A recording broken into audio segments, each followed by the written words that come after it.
Chapter Buddha की करुणा explain करेंगे, जो किसने लिखी है? सर्वेश्वर दयाल सक्सेना जी ने लिखी है, जो हिंदी साहित्य के महान लेखक, कहानीकार और नाटककार थे। बच्चों, बुद्ध की करुणा में किसके बारे में बात की गई है? महात्मा बुद्ध। ये एक नाटक है। नाटक का थोड़ा सा हिस्सा काट के एक कहानी के रूप में यहाँ प्रस्तुत किया गया है। तो बुद्ध की करुणा में किसके बारे में बात की गई है? महात्मा बुद्ध। महात्मा बुद्ध कौन थे? बौद्ध धर्म के संस्थापक थे। महात्मा बुद्ध बौद्ध धर्म के संस्थापक थे। इनका जन्म वैशाख माह की पूर्णिमा के दिन 563 ईसा पूर्व कहाँ हुआ? कपिल वस्तु के लुम्बिनी गांव में हुआ था। इनका जन्म शाक्य नामक क्षत्रिय वंश में हुआ था। वे समाज में फैली हुई दुख और पीड़ा से दुखी होकर राजसी जीवन त्याग कर तपस्या के लिए निकल गए। वे दूसरों के दर्द में बहुत परेशान हो जाते थे। उन्हें राजसी जीवन इतना नहीं पसंद आता था। वे दूसरों की तकलीफ देख के ज़्यादा दुखी होते थे और सत्य की खोज और संसार के दुखों की मुक्त करने के लिए, संसार को कष्ट हटाने के लिए या संसार से दुख मुक्त करने के लिए उन्होंने उपाय ढूंढने के लिए क्या किया? तपस्या की और बौद्ध धर्म की स्थापना की। तो इस चैप्टर में बच्चों महात्मा बुद्ध ने बौद्ध धर्म की स्थापना की थी। जिस दौर में गौतम बुद्ध का जन्म हुआ था, उस दौर में धर्म के नाम पर पशुओं की बलि दी जाती थी। शिकार करना क्षत्रियों का अधिकार समझा जाता था। ऐसे समय में गौतम बुद्ध ने सभी जीवों के प्रति करुणा का संदेश दिया। तो इस चैप्टर में महात्मा बुद्ध के जीवन के एक पहलू के बारे में बताया है कि वे जानवरों से भी उतना ही प्रेम करते थे और पशुओं की बलि के विरोधी थे। गौतम बुद्ध स्वभाव से ही शांति प्रिय थे। जीव मात्र के प्रति करुणा की भावना रखते थे। किसी जीव की प्राण रक्षा के लिए अपनी मित्रता तक को दांव पर लगा देते थे। उनकी नज़र में सभी जीव जब समान होते थे और वे मानते थे कि सब जीव निर्भय होकर जीने के लिए स्वतंत्र है, यानी कि सबको जीने का अधिकार है। जैसे इंसानों को है, वैसे बाकी सभी जीवों को भी स्वतंत्र रूप से जीने का अधिकार है। इस चैप्टर में एक नाटक के तौर पे बताया गया है बच्चों, जिसमें मेन पात्र कौन है? मुख्य पात्र 4 है। एक तो सिद्धार्थ, जो कि महात्मा बुद्ध थे, और 3 उनके मित्र, दयामित्र, विहाग और विश्वामित्र। तो बच्चों मंच पर 4 किशोर, 3 के कंधों पर धनुष बाण। तो 4 किशोर यानी चारों दोस्त बैठे हुए हैं, जिसमें 3 के कंधे पे क्या है? धनुष बाण लगे हुए हैं। सिद्धार्थ महात्मा बुद्ध का ही नाम है, जो आगे चल के महात्मा बुद्ध पड़ा। ये देखो सामने पहाड़ी की हरी हरी ढाल, ऊपर वृक्षों की आड़ से झांकता हुआ सूरज, नीचे जलाशय यानी कि पानी का कुंड या फिर पानी का तालाब के एक किनारे सोई हुई छाह मतलब छाया, और दूसरे किनारे सोई हुई धूप। सब कितना अच्छा है। मैं तो यहाँ कुछ देर बैठकर इस सुंदर दृश्य को जी भरकर देखूंगा। तुम लोग चाहो तो शिकार पर जा सकते हो, उसके बाद मुझे ले लेना। तो चारों दोस्त क्या है? शिकार के लिए घर से आए हैं। तो चारों दोस्त बैठे थे। महात्मा बुद्ध की इच्छा नहीं थी कि वे शिकार करें, तो वो कह रहे थे मैं तो प्रकृति का आनंद लेना चाहता हूँ, तुम लोगों को जाना है तो शिकार पर जाओ। तो उनमें से एक दोस्त बोलता है, विहाग, मैं तो नहीं जाऊंगा, मुझे तो इन लताओं और झाड़ियों के फूल बहुत पसंद है। मैं तो इसका एक मुकुट बनाऊंगा। मुझे तो सोने के मुकुट से ये फूलों के मुकुट ज़्यादा सुंदर लगते हैं। तो उनमें से एक दोस्त है जिनका नाम विहाग है, वो बोलते हैं कि मुझे भी शिकार पे नहीं जाना, मुझे भी यहाँ पे बैठ के इस प्रकृति का आनंद लेना है और फूलों से एक मुकुट बनाना है। तो तीसरा दोस्त बोलता है, दयामित्र है जिनका नाम, नहीं सिद्धार्थ, आज तुमको हम लोगों के साथ शिकार खेलना पड़ेगा। ये नहीं हो सकता कि नित्य की भांति, नित्य मतलब रोजाना, भांति मतलब तरह, रोजाना की तरह आज भी आप यहाँ बैठे रह जाएं। तो वे आते तो घर से शिकार के लिए थे, लेकिन प्रकृति का आनंद लेने वहाँ बैठ जाते थे। तो तीसरा दोस्त कहता है कि नहीं, आज तो आपको हमारे साथ चलना पड़ेगा। चौथा मित्र कहता है, विश्वामित्र, तुम जिद क्यों करते हो? यदि उनकी इच्छा नहीं है तो चौथा मित्र क्या कहता है, अगर इनकी इच्छा नहीं है तो इनको जबरदस्ती क्यों ले जा रहे हो, क्यों जिद कर रहे हो इनको शिकार पे ले जाने के लिए? तो दयामित्र, जो थर्ड मित्र था, तीसरा मित्र, वह कहता है, हाँ तुम तो चाहोगे ही, लेकिन आज मेरा तुम्हारा निर्णय होकर रहेगा। यानी 2 मित्रों के बीच में क्या है, थोड़ी सी कहासुनी हो गई। तुम्हारी शेखी मतलब होशियारी अब मैं ज़्यादा नहीं सह सकता। तुम भी देख लो कि मेरा निशाना तुमसे कहीं अच्छा है। यानी कि जो तीसरा मित्र था दया मित्र, वो जो कि बुद्ध को शिकार पे लेके जाना चाहता था, लेकिन फोर्थ मित्र जो कि विश्वामित्र थे, उन्होंने बोला कि नहीं, अगर ये नहीं जाना चाहता तो मत लेके जाओ। तो दया मित्र बोलते हैं कि तुम तो ऐसा ही चाहते हो, लेकिन आज मैं लेके जाऊंगा और ये पता चल जाएगा तुम्हें और मेरे में से श्रेष्ठ कौन है, किसका निशाना ज़्यादा अच्छा है। तो विश्वामित्र बोले, यदि तुम्हारी यही इच्छा है तो यही सही, मुझे कोई आपत्ति नहीं। विहाग बोला, अच्छी बात है, तब फिर जो जीतेगा मैं अपना मुकुट उसे दे दूंगा। तो जो मुकुट बनाने वाला था फूलों से, वो दोस्त बोलता है, अच्छा तो तुम दोनों में से जो जीतेगा उसको मैं मेरा फूलों वाला मुकुट दे दूंगा। सिद्धार्थ, थोड़ा चुप भी रहो। नेपथ्य से बांसुरी की आवाज़ आती हुई, नेपथ्य मतलब स्टेज का पर्दा होता है या स्टेज के पीछे से किसकी आवाज़ आती है? बांसुरी की आवाज़ आती है। कितनी अच्छी बांसुरी बजा रहा है कोई।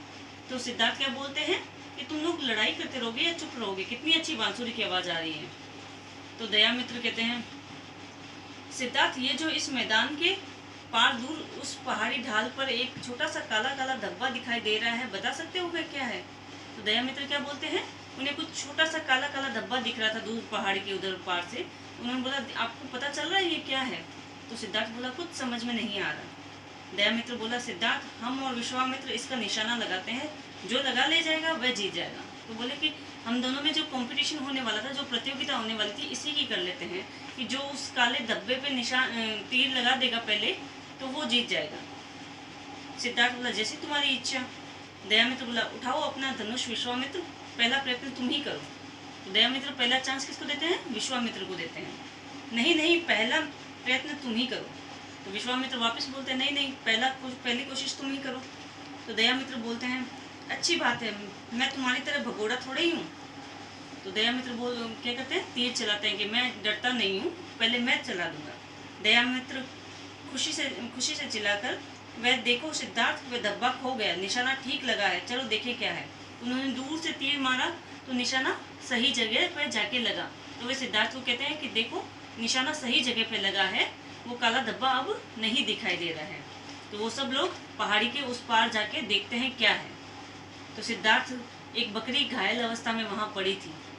तो सिद्धार्थ उसे देख के बोलते हैं, ओफ, कितना खून निकल रहा है। विहाग, तीर ज़्यादा गहरा नहीं है, बच तो सकती है ना ये। तो एक बकरी जिसका वो काला धब्बा नजर आ रहा था, वो बकरी की आंख थी। तो एक बकरी घायल पड़ी थी वहाँ पे, वो तीर बकरी को लगा। तो सिद्धार्थ को बहुत तकलीफ हुई। तो वो बोले कि कितना खून बह रहा है, ज़्यादा तो घायल नहीं हुआ ना? विहाग बोला, क्या मालूम। सिद्धार्थ बोला, नहीं विहाग, मैं इसे बचाऊंगा, जल्दी करो, पकड़ो उस तरफ से, हाँ खोल दो, ये मेरा उत्तरीय फाड़ दो। उत्तरीय मतलब कपड़ा या फिर दुपट्टा जो कि ओढ़ रखा होता है, ये फाड़ दो। चलो कसकर इसके घाव को बांध दे, खून का निकलना तो कम हो जाएगा। तो सिद्धार्थ बोलते हैं कि मेरा ये दुपट्टा फाड़ के इस बकरी को बांध देते हैं, जिससे उसका खून निकलना थोड़ा कम हो जाएगा। दया मित्र, हाँ ठीक है सिद्धार्थ, अच्छा होता विश्वामित्र ने पहला प्रयास किया होता। खैर, अब मैं ये सोचता हूँ कि इसको यहीं बांध दिया जाए, ताकि विश्वामित्र उसी स्थान से जाकर फिर निशाना लगाए। तो दोनों के बीच में कंपटीशन था ना, विश्वामित्र और दया मित्र। विश्वामित्र ने बकरी को तीर मारा और बकरी घायल हो गई। तो दया मित्र क्या कहता है कि अब इसे पहले बांध देते हैं वापस, और विश्वामित्र इसे तीर मारेगा। ठीक है, दया मित्र क्या बोलता है कि मैं इसे वापस बांध देता हूँ और ये वापस इसको तीर मारेगा। तो सिद्धार्थ कहते हैं, नहीं, ये नहीं होगा। तुम क्या इसे एकदम मार डालना चाहते हो? तुम्हें दया नहीं आती? देखते नहीं हो ये खून, दर्द के कारण इसका चिल्लाना। तो सिद्धार्थ उन्हें मना करते हैं कि ये वैसे ही घायल है और तुम इसे और मारना चाहते हो। दया मित्र बोलता है, मैं सब देखता हूँ, पर यही होगा, तुम विश्वामित्र का पक्ष ले रहे हो, तुम जानते हो कि वह असफल रह जाएगा। लेकिन दया मित्र कहाँ मानने वाला था, वो बोल रहा है कि तुम तो विश्वामित्र की साइड ले रहे हो, ये तो विश्वामित्र में से हार जाता, लेकिन तुम उसकी तरफ लेके ये बकरी को मारने नहीं दे रहे हो। सिद्धार्थ बोला, यही सही। दया मित्र बोला, नहीं, मैं ऐसे नहीं होने दूंगा, मेरी जीत है। तो दया मित्र बोला, नहीं, मैं ऐसे नहीं होने दूंगा, इस बकरी को तो मारना पड़ेगा वापस तीर। तो सिद्धार्थ बोले दुख से, तुम्हें दूसरे की जान से अपनी जीत ज़्यादा प्यारी है क्या? जीत की कीमत इसके प्राणों से अधिक है। तो सिद्धार्थ क्या बोलते हैं, क्या तुम्हें दूसरे की जान से ज़्यादा अपनी जीत प्यारी है? दया मित्र बोलते हैं, हाँ, इन जानवरों के प्राणों की क्या कीमत, रोज़ मरते रहते हैं, कितने तो भेड़िए उठा ले जाते हैं, बेकार की बातें मत करो। तो दया मित्र कहता है कि ये जानवर तो ऐसे ही मरते रहते हैं, रोज भेड़िए इतने खा जाते हैं, इतनी बलियां चढ़ती हैं, तो इनकी जान के लिए इतना हम क्यों सोचें, हमारी जीत ज़्यादा प्यारी है। तो सिद्धार्थ बोले, विश्वामित्र क्या तुम्हें भी अपनी जीत इसके प्राणों से अधिक प्यारी है? तो सिद्धार्थ अपने दूसरे मित्र जो कि विश्वामित्र थे उन्हें पूछ रहे हैं कि तुम्हें भी इसकी जान नहीं प्यारी? विश्वामित्र बोले, हाँ सिद्धार्थ, दयामित्र ने कोई बहुत बड़ा कमाल नहीं किया है। निशाना दूर का अवश्य था लेकिन ठहरा हुआ था, यानी कि बकरी रुकी हुई थी। रुकी हुई बकरी पे तो कोई भी मार देगा, उसका कहने का मतलब था। चलता हुआ होता तब कोई बात भी थी, मैं तो देखते देखते इसे लगा सकता हूँ। तो विश्वामित्र बोलता है, मैं तो इसे 2 मिनट में लगा सकता हूँ। ये कोई चलती हुई बकरी तो थी नहीं कि इसको मार दिया तो बड़ा कमाल कर दिया, ये तो रुकी हुई थी। तो दयामित्र बोलते हैं, तो फिर चलो। विश्वामित्र बोले, चलो। सिद्धार्थ, नहीं विश्वामित्र, केवल एक बात बताते जाओ, तुमको मैं अधिक प्यारा हूँ या तुम्हारी जीत? बोलो, जल्दी बोलो, क्या तुम मुझ पर तीर चला सकते हो? तो सिद्धार्थ क्या बोलते हैं कि विश्वामित्र, अब तुम्हें ये चूज करना पड़ेगा कि मैं तुम्हें ज़्यादा प्यारा हूँ या तुम्हारी जीत ज़्यादा प्यारी है। अगर तुम्हें तुम्हारी जीत ज़्यादा प्यारी है तब तुम निशाना लगाओ, नहीं तो मत लगाओ। विश्वामित्र बोले, नहीं, मुझे आप ज़्यादा प्यारे हैं। सिद्धार्थ, फिर उतनी ही प्यारी ये बकरी तुम्हारे लिए क्यों नहीं है? इसमें भी जान है, हृदय है, ये भी दुख दर्द का अनुभव करती है, फिर इसकी जान लेकर भी तुम अपनी जीत क्यों चाहते हो? तो सिद्धार्थ उन्हें पूछते हैं कि जब तुम्हें किसी की जान से इतना प्यार है तो इस बकरी की जान से क्यों नहीं है? ये भी तो दुख दर्द समझती है, ये भी तकलीफ होती है इसको भी, तो तुम्हें इसकी तकलीफ भी समझनी चाहिए। विश्वामित्र, मैं उत्तर नहीं दे सकता सिद्धार्थ, मुझे जाने दो, नहीं तो दयामित्र के व्यंग्य मतलब मजाक या वो उनपे टोंट कसते हैं ना, तो उसे व्यंग्य कहते हैं, मेरे प्राण ले लेंगे। तो क्या कहते हैं कि मुझे जाने दो और ये प्रतियोगिता पूरी करने दो, नहीं तो ये दयामित्र मेरे पे मजाक बनाएगा। सिद्धार्थ बोलेंगे, अपने प्राणों का इतना मोह और दूसरे के प्राणों का नहीं, कि तुम्हें तुम्हारी जान की फिक्र है लेकिन उस बकरी की जान की फिक्र नहीं है। विश्वामित्र दर्द से बोले, सिद्धार्थ। तो सिद्धार्थ बोले, अच्छा तो फिर मेरे ही कारण तुम इस समय अपनी हार मान लो। अगर तुम हार कर भी किसी के प्राणों की रक्षा कर रहे हो तो बुरा नहीं है, उसका आशीर्वाद किसी दिन तुम पर जीत बिखेर देगा। तो सिद्धार्थ क्या कहते हैं कि आज तुम मेरे लिए ही हार मान लो, क्योंकि किसी के लिए हम जब किसी के प्राणों को बचाने के लिए हम हार मानेंगे तो ये कभी ना कभी हमें जीत जरूर देगा, उसका आशीर्वाद हमें जीत जरूर देगा। तो विश्वामित्र, जैसा आप कहें सिद्धार्थ। लेकिन दयामित्र आवेश से यानी गुस्से से, लेकिन विहाग, लेकिन क्या? दया और करुणा के हाथों से बिक जाना पाप नहीं है। सिद्धार्थ, मेरा वह मुकुट तो तुम जीत गए, वह तुम्हें मिलेगा। नहीं नहीं, तुम्हें क्यों, बल्कि तुम्हारी करुणा को, करुणा मतलब दया, अपने प्यारे सिद्धार्थ की करुणा को। तो विहाग क्या कहता है कि जो मुकुट मैं जीतने वाले को देने वाला था वो मैं अब सिद्धार्थ को दूंगा, सिद्धार्थ की दया भावना को दूंगा। नेपथ्य से, नेपथ्य यानी कि पर्दे से, मंच के पीछे के पर्दे से। और कालांतर में, कालांतर मतलब काफ़ी समय बाद, और काफ़ी समय बाद इन्हीं सिद्धार्थ ने गौतम बुद्ध के रूप में पूरी दुनिया को अहिंसा, करुणा और शांति का उपदेश दिया। क्योंकि ये गौतम बुद्ध थे, इन्होंने बौद्ध धर्म की स्थापना की थी, तो इन्होंने क्या दिया? शांति की, किसी भी प्राणी को न मारने की, शांति की, दया की